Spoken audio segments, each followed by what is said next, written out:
2000s were an interesting era, especially when it came to Sonic. And, while it wasn't exactly peak, there was something special about this era.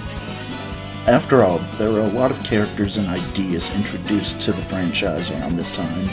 Some good, some bad, but all of it interesting. So to celebrate the 35th anniversary of the Sonic franchise, I figured I'd talk about the era of the franchise I happen to be the most nostalgic for. Just thinking about some of the games that came out around this time. The 2000s was definitely the most ambitious era up until recently.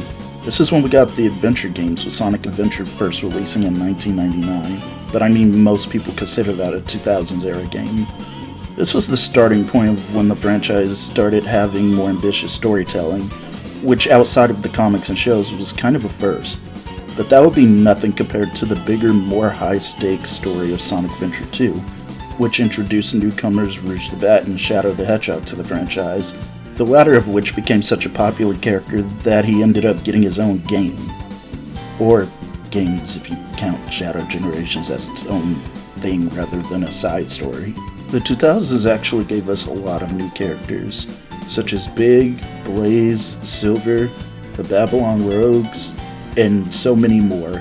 This is actually when the Chaotix made their return to the series. Up until Sonic Heroes, the last time they were in the game was actually their debut game Knuckles Chaotix on the Sega 32X. Well, except for Espio, where his last game was actually Sonic the Fighters for arcade. This is also the era when Sonic games were starting to introduce a new gimmick to every game. For example, Heroes having the team mechanic, Shadow the Hedgehog having gunplay, the Wii titles having heavy use of motion controls, and Unleashed introducing God of War-esque gameplay with the Werehog. This is also when boost-style gameplay started with the Rush trilogy on DS, a gameplay style that stuck with the series and is still being used as recently as Shadow Generations.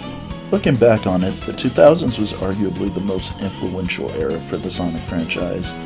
It may not have been the best, or even the most consistent era, but it was definitely unique in just how much it introduced to the series, from characters to mechanics, some of which were only one-off characters, sure, but most of whom ended up becoming mainstays to the series. And while a lot of us yearn for this era of the franchise to make some kind of return, I'd imagine it'd be pretty difficult to replicate the impact that the 2000s had on the franchise as a whole.